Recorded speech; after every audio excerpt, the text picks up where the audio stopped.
kemuliaan bagi Tuhan. Haleluya. Terpujilah Engkau Bapa yang kekal, Allah Israel, Allah Abraham, Ishak dan Yakub, yang tidak pernah meninggalkan perbuatan tangan-Mu yang ajaib. Kami percaya Engkau hadir di tengah-tengah kami.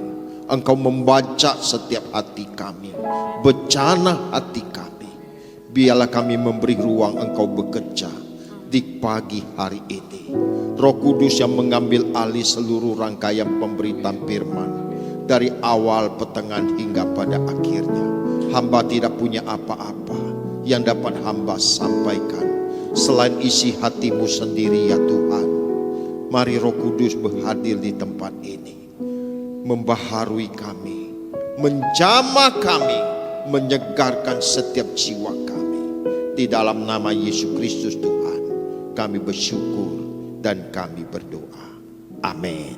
Amin. Silakan duduk. Shalom. Selamat pagi Bapak Ibu yang terkasih dalam Tuhan. Salam sejahtera dalam kasih Tuhan kita Yesus Kristus. Firman Tuhan pagi ini saya kasih tema Parakletos.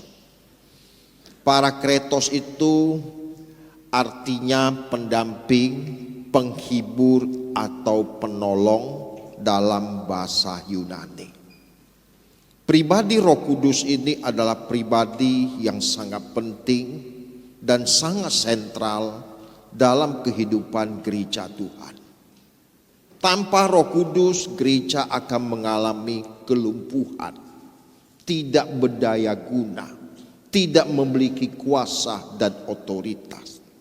Untuk itu pagi ini saya mengajak, biarlah kita sungguh-sungguh dicelikkan mata pengertian kita. Peranan Roh Kudus dalam kehidupan orang percaya sangat penting, bahkan lebih penting dari apapun. Karena hanya Roh Kuduslah yang menuntun orang percaya kepada segala kebenaran. Tuhan Yesus Kristus 2000 tahun yang lalu, Dia telah menyelesaikan karya keselamatan dengan sempurna.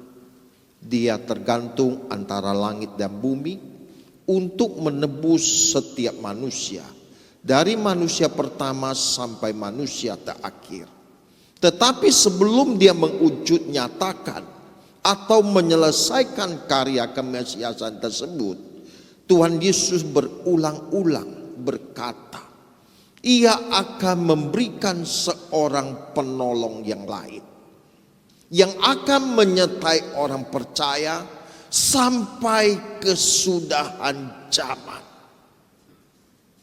Roh Kudus diberikan kepada orang percaya untuk mendampingi, untuk menolong, untuk menghibur orang percaya.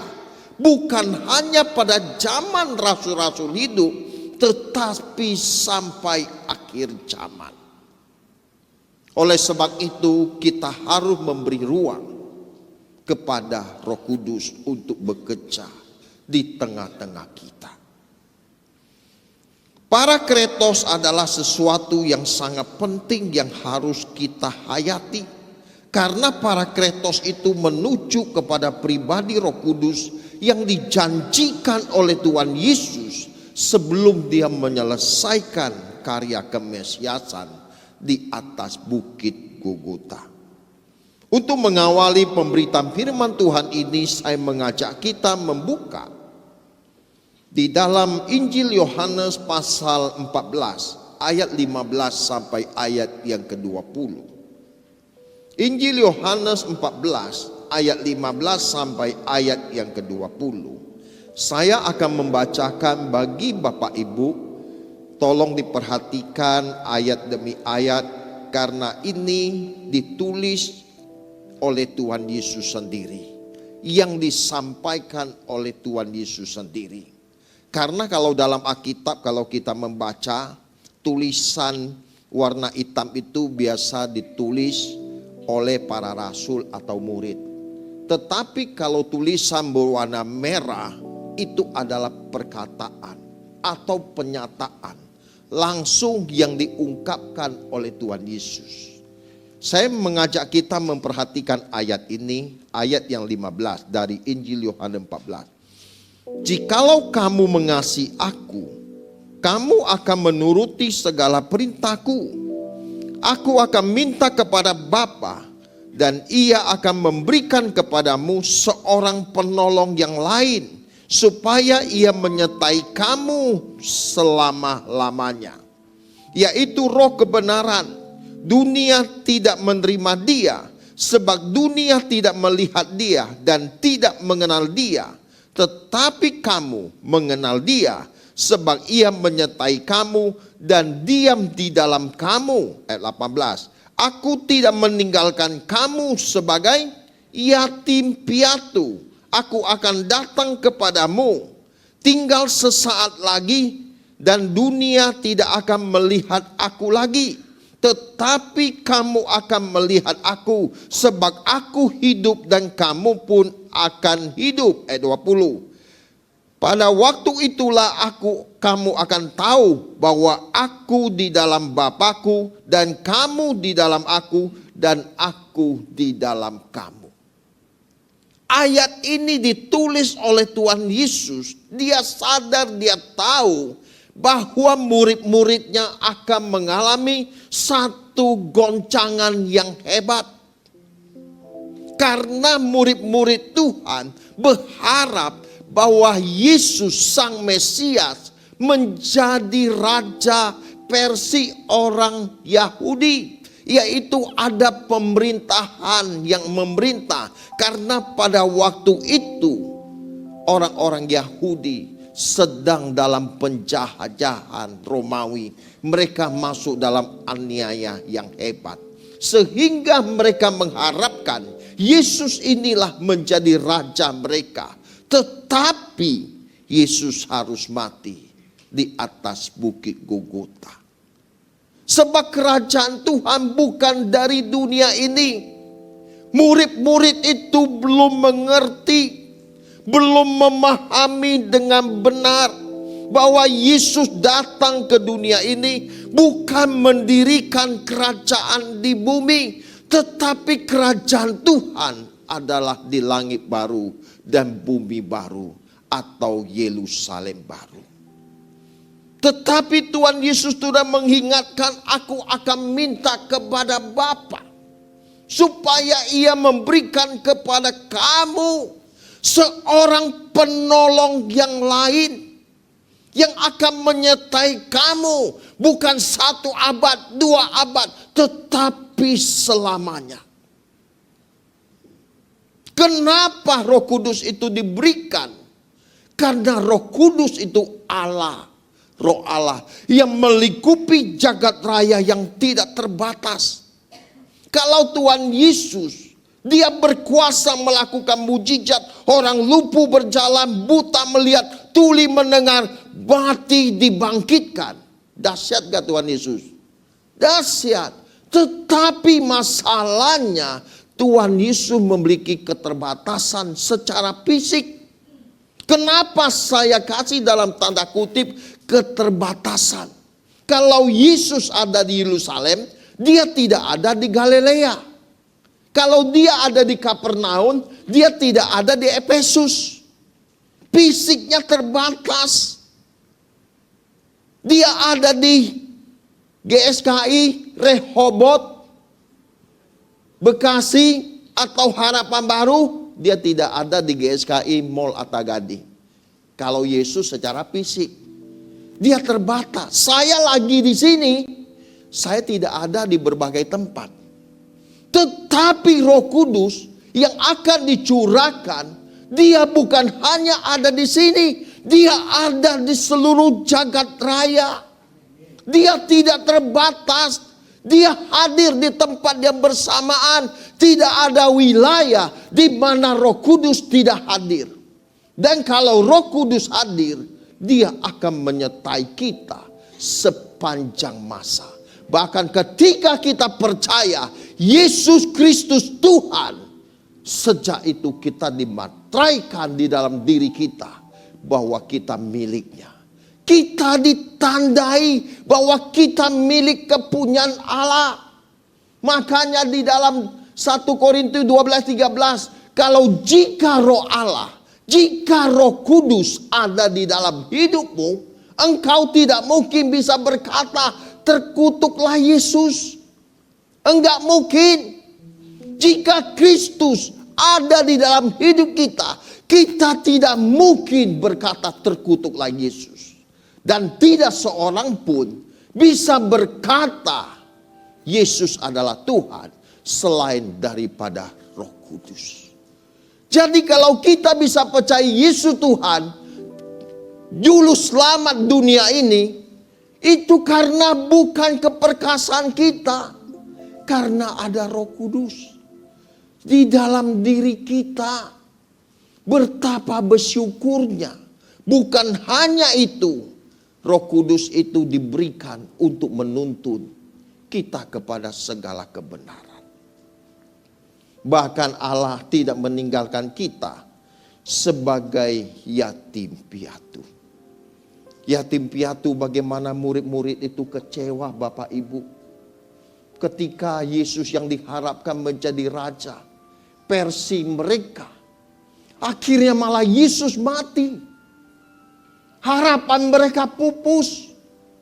Tadinya mereka terhormat, di mana Yesus ada, kerumunan massa di mana-mana, dan para murid ikut tersanjung, ikut terhormati, berada menjadi orang penting di kanan Yesus, di tangan kiri Yesus. Wah, orang hebat disanjung.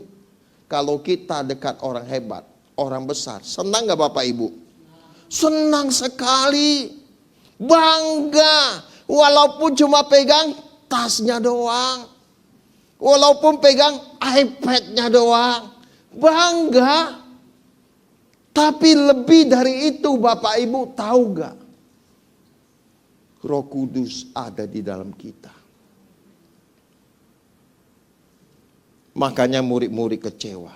Mereka kembali menjala ikan. Benar kan? Mereka kembali menjala ikan. Sampai Tuhan Yesus bangkit, Tuhan Yesus menyumpai mereka, pergi ke Danau Galilea, sebab aku akan menjumpai mereka.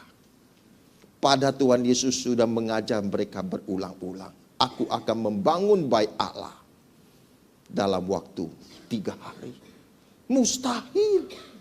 Bagaimana mungkin membangun bait Allah 3 hari?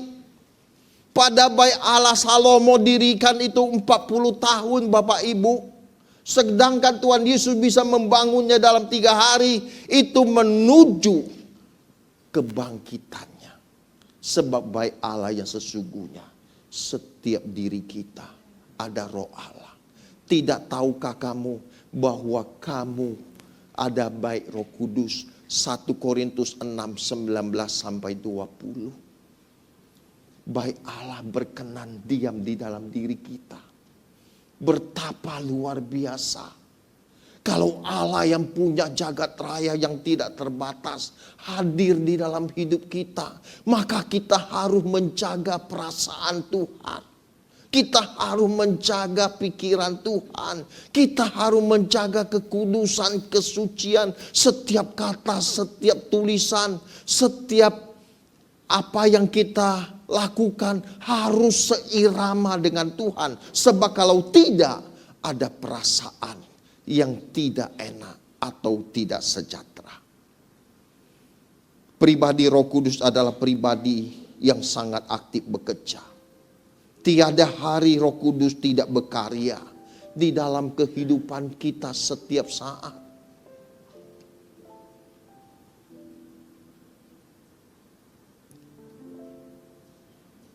Mari kehadiran Roh Kudus kita hayati dan kita rasakan. Ia bukan fantasi, tetapi Roh Kudus adalah pribadi yang hidup dan nyata. Apalagi bagi gereja Pentakosta dan gereja karismatik. Oknum ini selalu ditekankan di dalam ibadah mereka, di dalam kebaktian-kebaktian mereka. Bahkan mereka memberi ruang yang begitu khusus.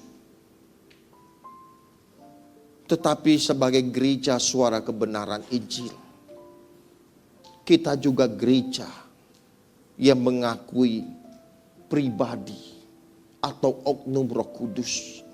Kita termasuk dalam aliran Pentakosta.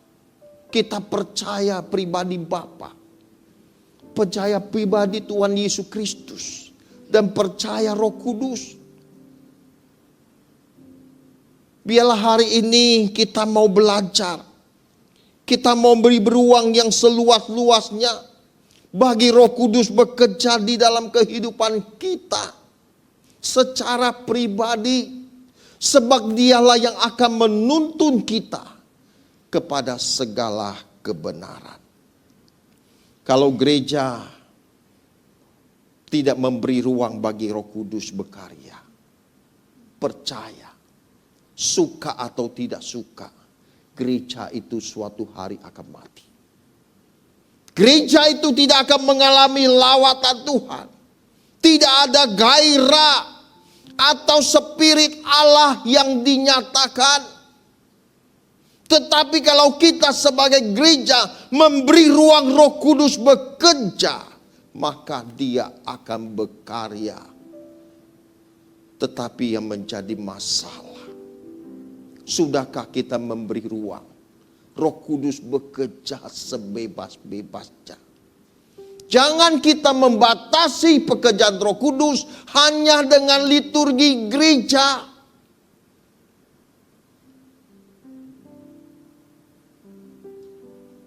Jangan membatasi Roh Kudus dengan berbagai kegiatan yang tidak menghadirkan pribadinya. Kalau kita mau menghadirkan Roh Kudus, Dia akan bekerja.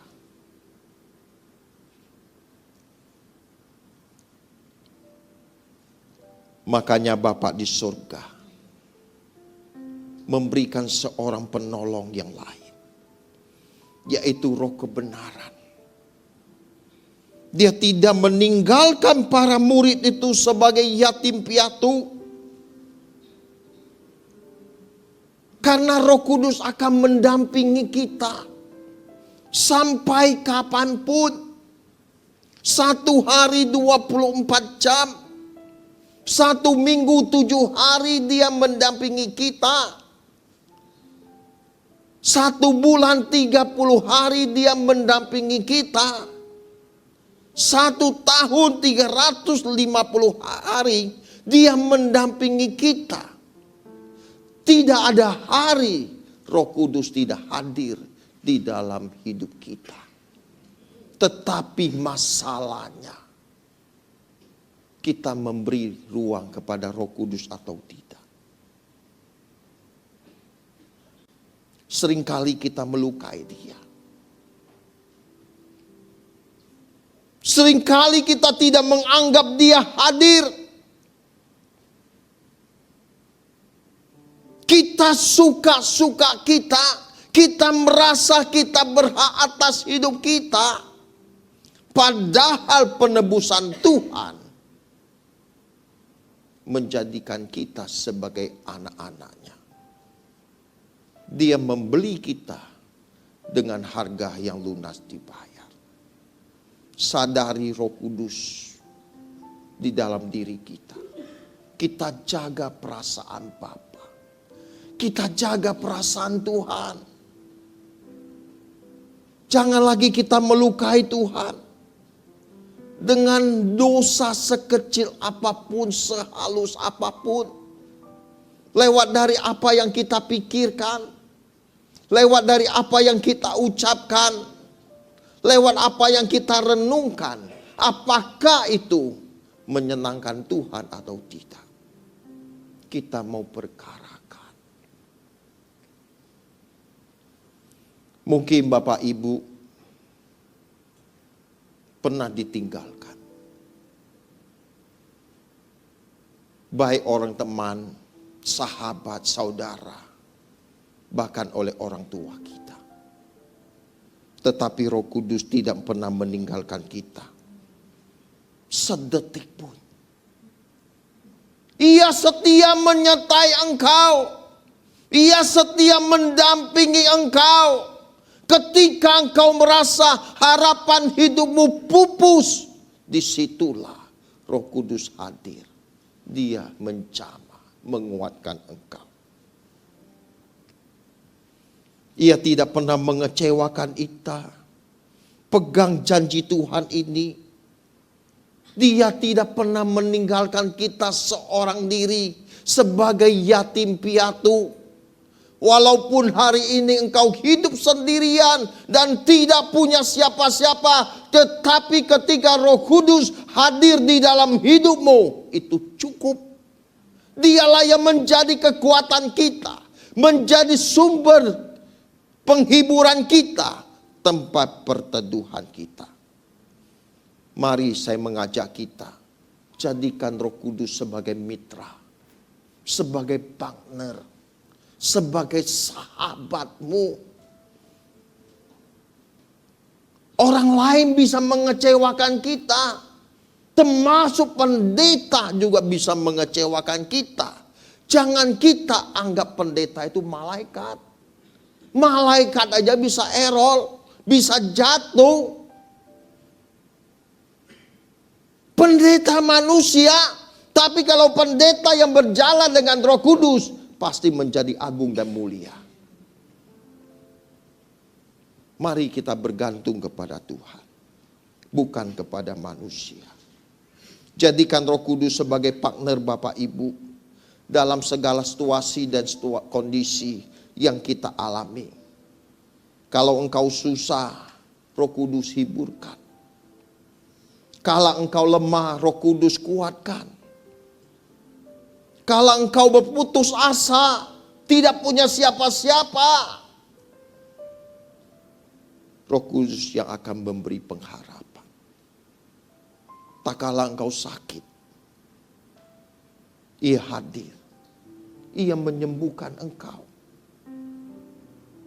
Tak kala engkau terluka, tersakiti, Dia membalut luka hatimu. Dia ingin keadaan kita baik-baik. Dia ingin keadaan kita baik-baik. Ketika engkau beban berat, Ia akan memberikan kelegaan. Makanya firman Tuhan berkata, damai sejahtera yang kuberikan tidak seperti yang diberikan oleh dunia ini. Tetapi damai sejahtera Tuhan yang diberikan melampaui akal budi manusia. Sekalipun hari ini dompetmu kosong, tidak ada isinya, tapi kalau engkau memiliki damai sejahtera Tuhan, engkau tetap teduh tenang, tidak galau.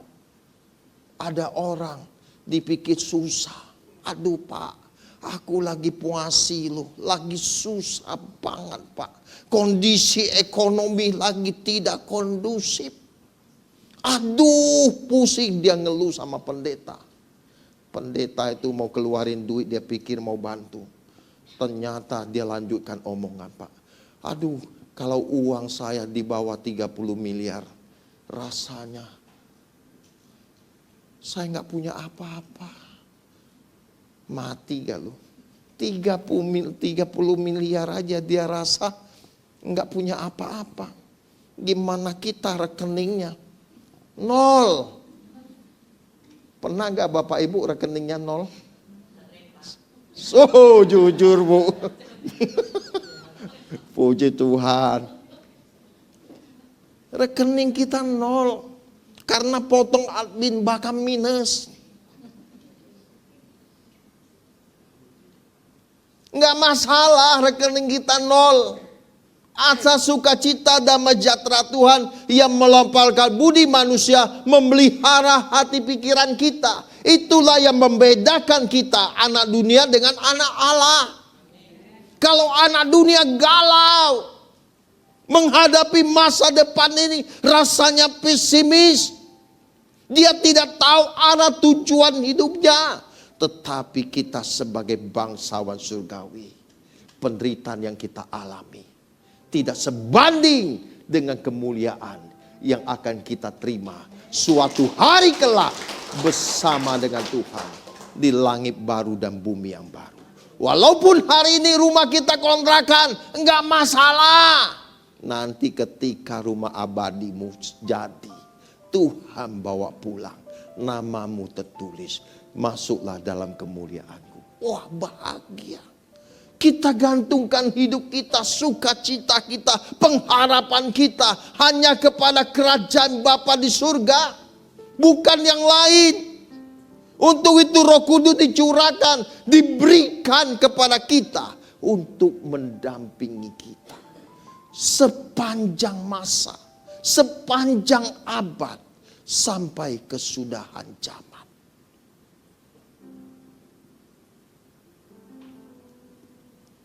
Dulu ketika saya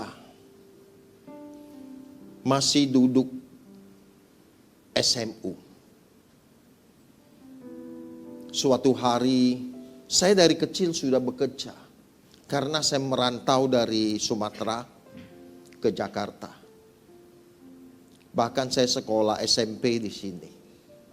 Ketika saya duduk di SMU, bayangkan seharusnya anak-anak muda.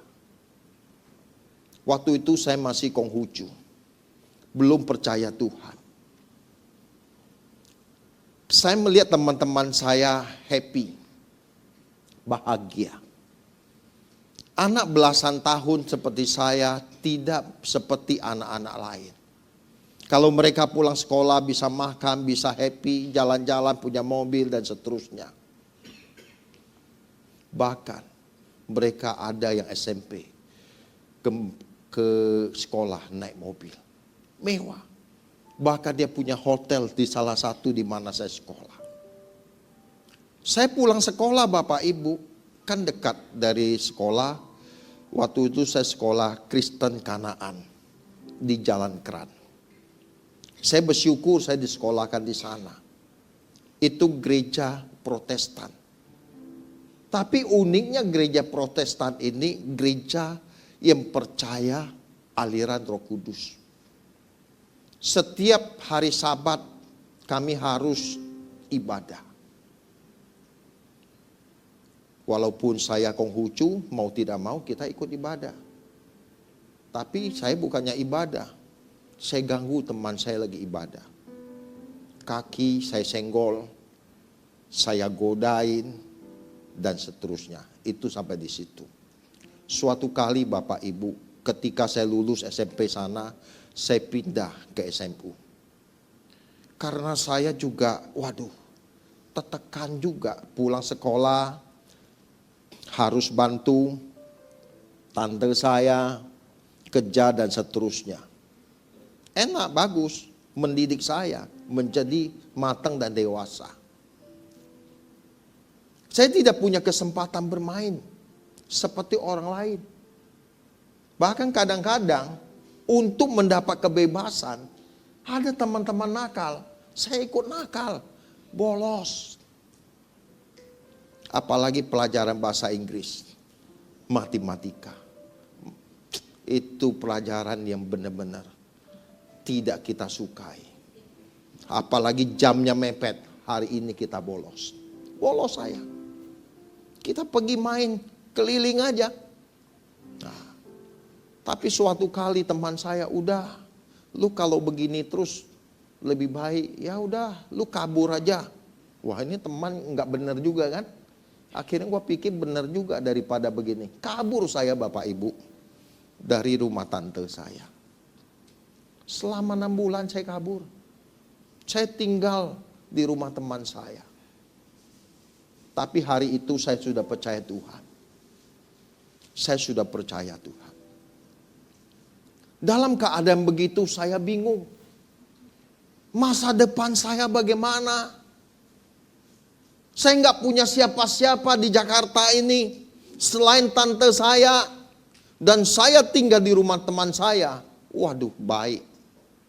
Ya, saya nggak persoalkan untuk masalah makan minumnya. Menerima saya apa adanya. Dan saya tidur dengan teman sekelas saya. Jam 4 pagi saya sudah berdoa. Saya sudah bangun. Tuhan, kenapa jadi begini? Padahal tahun itu, tahun 93, sorry Bapak Ibu, tahun 93, ketika suatu hari saya berdoa, Tuhan memberikan penglihatan. Dalam penglihatan itu, ada banyak jiwa. Dan Tuhan berkata kepada siapa aku mengutus hambaku untuk menyampaikan firman-Ku. Dan saya berkata, Tuhan, ini aku, utuslah aku. Sering selang waktu, ketika saya mendapat penglihatan, saya begitu bergairah. Suatu hari saya pasti jadi hamba Tuhan. Tetapi perjalanannya penuh dengan tantangan, rintangan. Bahkan singkat cerita, saya kabur dari rumah tante saya. Disitulah sekolah kehidupan yang saya dapat Bapak Ibu selama 6 bulan. Di situ pun saya pulang sekolah. Ya namanya gak ada kerjaan. Saya bantu ngepel, nyapu di rumah itu. Mereka 4 bersaudara, kokonya sudah menikah. Teman sebangku saya seumuran dengan saya. 2 adiknya salah satu suka sama saya. Saya cerita ini bukan apa-apa, ini ada istri saya juga. Jadi sejarah hidup saya nggak ada yang dia nggak tahu, semua muncul di khotbah. Bukan dirancang, saya pun tiba-tiba ingin menyaksikan. Singkat cerita, dalam keadaan begitu, saya tetap belajar, berjalan dengan Tuhan. Suatu kali saya berdoa, Tuhan, apa yang mesti saya lakukan? Apalagi zaman itu, handphone belum ada. Apalagi kalau orang tua saya mau mengirim uang, belum ada ATM. Itu masih pakai wesel. Nyampaya bisa 2 minggu dari Riau ke Jakarta. Saya dulu kurus Bapak Ibu. Seperti mana contohnya nih? Kurus, jelek, kurus kering hitam. Tapi suatu hari ketika saya berdoa, Tuhan berbicara dan saya buka Alkitab. Di dalam Yesaya 41 ayat 10. Jangan takut, aku menyertai engkau. Jangan bimbang, aku ini Allahmu. Aku akan meneguhkan, bahkan menolong engkau. Aku akan memegang engkau dengan tangan kananku yang membawa kemenangan. Ketika saya membaca ayat ini untuk pertama kalinya, saya membaca Alkitab, bisa bersuara, bisa berbunyi. Ketika saya mendapat ayat ini, saya dikuatkan. Waduh, saya jadi semangat. Akhirnya singkat cerita, tante saya datang ke sekolah. Udah pulang. Kalau Ii ada salah, maafkan Ii. Pulang lagi saya Bapak Ibu. Balik lagi. Masuk ke padang gurun lagi. Kan Musa juga masuk di Mesir 40 tahun. Di padang gurun 40 tahun.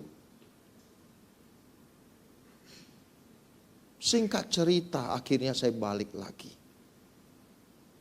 Baru setelah saya menikah. Sebelum menikah, saya keluar dari tante saya. Tapi hubungan kami hari ini dipulihkan Tuhan. Kami bersyukur buat semua kejadian. Jadi kalau siapapun bisa meninggalkan kita, tetapi percaya Tuhan tidak pernah meninggalkan kita sedetik apapun. Kalau hari ini engkau kecewa, masa depanmu gak jelas, pengharapanmu pupus, tetapi saya mau mengingatkan, Roh Kudus hadir bersamamu. Dia tidak pernah meninggalkan engkau. Dia mendampingi engkau. Dan Alkitab mengatakan sampai kesudahan zaman. Saya orang yang diproses Tuhan. Banyak babak belur. Terakhir lagi kalau saya mau kisahkan. Sebelum saya pacaran dengan dia, saya masuk di Seminari Bethel tahun 97. Disitulah untuk pertama kalinya saya mengenal Bapak Gembala Sinode kita, Bapak Rohani kita, Pendeta Dr. Eratus Sabdono. Beliaulah yang memberi nama kepada saya Theophilus, bukan orang lain. Nak, nama kamu jangan Kasan lagi. Theophilus. Saya cari artinya. Apa Theophilus itu? Seorang yang mengasihi Allah. Saya bangga. Walaupun saya tidak dibaptis oleh beliau. Tapi nama ini saya pakai. Kehormatan. Boleh mengenal Bapak Rohani kita.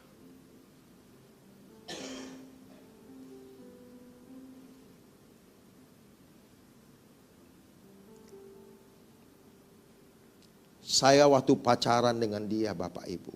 Sebelum pacaran. Tahun 98, 97 saya masuk kuliah. 98 saya udah mengenal dia begini aja. Namanya saya ambil fakultas teologi, dia ambil fakultas misi.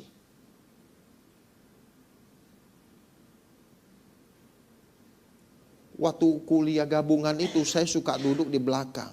Sementara dia sama temannya ya agak depan. Suatu hari Roh Kudus bicara, ini teman hidupmu. Coba, lagi kuliah. Hah? Ah, perasaan nggak benar nih. Ini mah perasaan sugesti saya hilangkan. Pertemuan 2 minggu berikutnya. Ini teman hidupmu. Hah? Yang benar Tuhan, ini teman hidupmu. Saya berdoa pribadi. Kalau memang ini teman hidupku Tuhan, aku minta 3 tanda. Waktu itu kan kita ngeroh juga ya. Minta 3 tanda. Yang pertama saya minta. Karena saya sudah pelayanan di salah satu gereja Hotel Ciputra. Kalau saya sebut Bapak Ibu tahu. GBI Rem. Saya sudah pelayanan di gereja itu. Saya minta dibelindasi untuk pelayanan. Yang kedua Tuhan, saya minta dibeliin minyak wangi. Yang ketiga, saya minta dibeliin sepatu. Kalau memang Tuhan, dia pasangan hidup. Belum jadian loh. Saya minta tanda, 3 tanda ini. Dia kasih dasi. Gua pakai tanda pertama. Tanda kedua, dibeli minyak wangi. Bisa perfect loh. Yang ketiga Bapak Ibu, ajaib. Di hari ulang tahun saya, tahun 98. Saya dibeliin sepatu. Dan sepatunya itu sampai hari ini masih ada. Terawat. Sayang hari ini saya nggak pakai. Nanti suatu kali saya pakai. Usia sepatu itu lebih tua dari anak saya. Selisih 2 tahun. Anak saya usia 25 tahun nanti. Sepatu saya sudah 27 tahun. Bayangkan. Masih bagus. Sampai orang, ini mah belum udah jadi kali. Kamu minta tanda. Orang tanyalah dia. Kita nggak ngarang cerita itu. Sejak hari itu Bapak Ibu, saya semakin bergairah. Makanya dalam segala hal saya melibatkan Roh Kudus. Secakap pun apapun pelayanan kita, kehebatan kita, teologi kita, tanpa Roh Kudus kita tidak berdaya guna. Mari kita bekerja, berkarya untuk kemuliaan Tuhan. Dan setialah sampai akhir hidup kita. Karena Roh Kudus yang akan menyertai kita. Tidak pernah meninggalkan kita sedetik apapun. Kiranya melalui kebenaran firman Tuhan ini kita diberkati. Amin. Kita nyanyikan satu pujian, buatlah sesuatu yang baru dalam hidupku.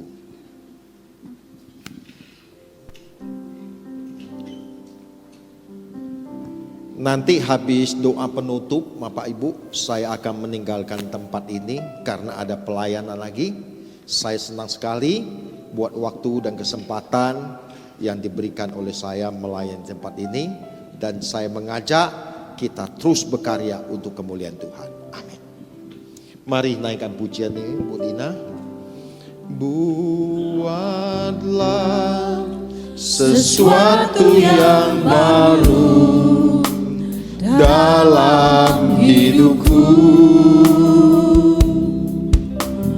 Buatlah sesuatu yang baru dalam hidupku. Hanya Kau Tuhan, hanya Kau Tuhan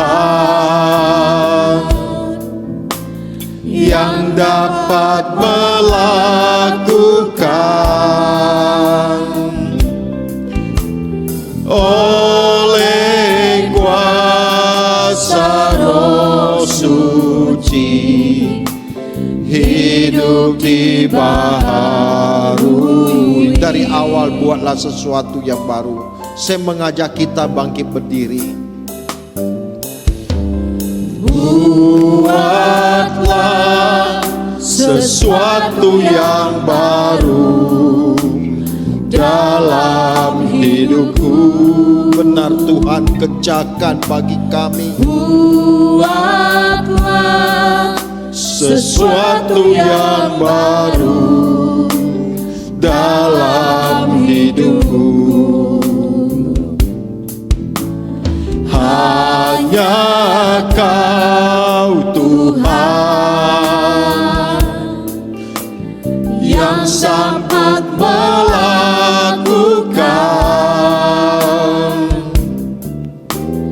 Oleh kuasa Roh Suci hidup dibaharui. Mari kita angkat tangan kita, katakan, lawanlah aku Tuhan. Lawanlah aku Tuhan. Biar Roh Kudus melawan engkau. Roh Kudus menjamah engkau. Dia membaharui hidupmu dan memberkati engkau. Aku Tuhan sekarang ini. Biar Tuhan menjamah engkau, katakan, Tuhan jamah aku, ku jadi baru. Tuhan jamah, Tuhan jamah, ku jadi baru. Lawanlah aku, katakan, lawanlah aku Tuhan di tempat ini. Jamahlah aku Tuhan sekarang ini. Tuhan jamah, Tuhan jamah aku, ku jadi baru. Tuhan jamah, Tuhan jamah, ku jadi baru. Biar musik mengalunkan pujian ini dengan lembut. Biar Bapak Ibu yang rindu dijamah, dilawat oleh Tuhan pagi ini. Roh Kudus hadir di ruang ini, di tempat ini. Buka hatimu. Dia hadir di sini. Dia akan menjamah engkau. Hipakalama hotonia nama hasetono. Herehote hisokini amahata namanya sikotakara. Rasakan jamahan Tuhan. Rasakan jamahan Tuhan. Dia tahu apa yang menjadi pergumulan hidupmu. Dia hadir di sini menjamah engkau. Engkau tidak ditinggalkan sendiri. Walaupun sekelilingmu meninggalkan engkau, asal Tuhan tidak meninggalkan engkau, itu lebih dari cukup. Tuhan, aku berdoa setiap hati yang terbuka bagimu, terimalah jamahan Tuhan di dalam nama Yesus. Jamah, jamah, jamah di dalam nama Yesus. Engkau melihat setiap tetesan air mata. Engkau melihat setiap hati yang terluka. Mereka yang membutuhkan engkau, biar engkau hadir Tuhan. Engkau menjamah mereka. Tuhan, jangan engkau lewatkan seorang pun di antara kami. Biar pagi ini agar terjadi pembaharuan. Kekuatan dari Tuhan mengalir atas mereka. Di dalam nama Yesus. Dalam nama Yesus. Hipakalama hatakalamanya sikitika ramagogo. Herahata nama horono hotonia namanya sekonono hatakalamara. Herahata namanya syakatakalamaya. Terima kasih Tuhan. Hamba terbatas Tuhan, namun Engkau tidak terbatas. Biar hadirat-Mu Tuhan mencengkrami setiap ruangan ini, dari depan sampai ke belakang. Tidak ada wilayah di mana Engkau tidak hadir. Tuhan membaharui kami. Terima kasih Tuhan buat jamahan-Mu, kelepasan-Mu, kekuatan-Mu, penghiburan-Mu yang Kau curahkan bagi kami. Lepaskan Tuhan segala ikatan yang membelenggu anak-anak-Mu. Biar hari ini Tuhan Engkau tampil sebagai pembela, penolong, pendamping atas hidup mereka. Matraikan setiap kebenaran firman-Mu di dalam loh hati kami. Di dalam nama Yesus. Datanglah kerajaan-Mu jadi kehendak-Mu.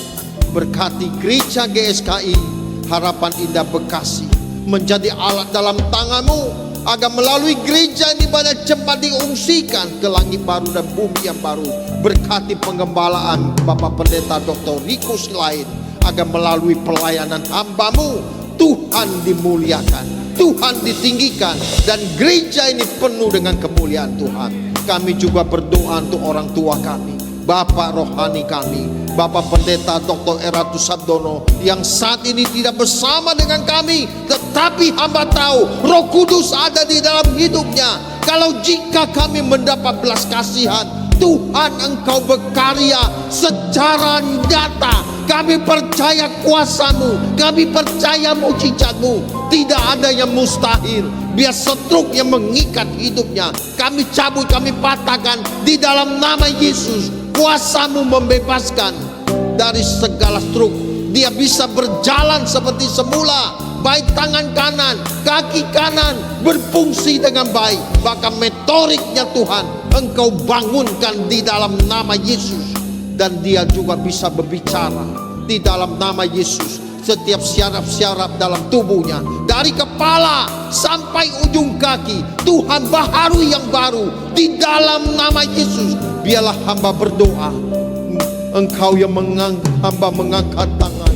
Biarlah Engkau yang turun tangan, ulurkan kesembuhan ilahi di dalam nama Yesus atas hamba-Mu Bapak Pendeta Dr. Eratus Sabdono. Terjadi mujizat Tuhan, kesembuhan Tuhan. Apa yang mustahil bagi manusia tidak mustahil bagi Engkau. Dan kami bersyukur perkara yang besar Engkau kerjakan Tuhan. Terima kasih Bapa. Hipakalamahota namanya sikatakara. Di dalam nama Yesus kami berdoa.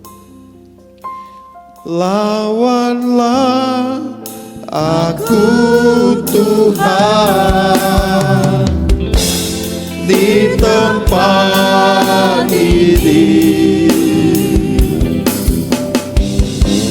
jamalah aku Tuhan sekarang ini. Katakan Tuhan, jamah Tuhan, jamah aku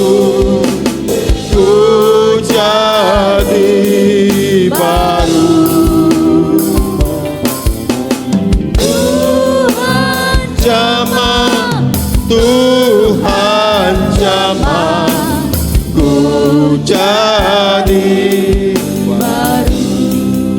Saya serahkan kepada hambanya Pak Juan.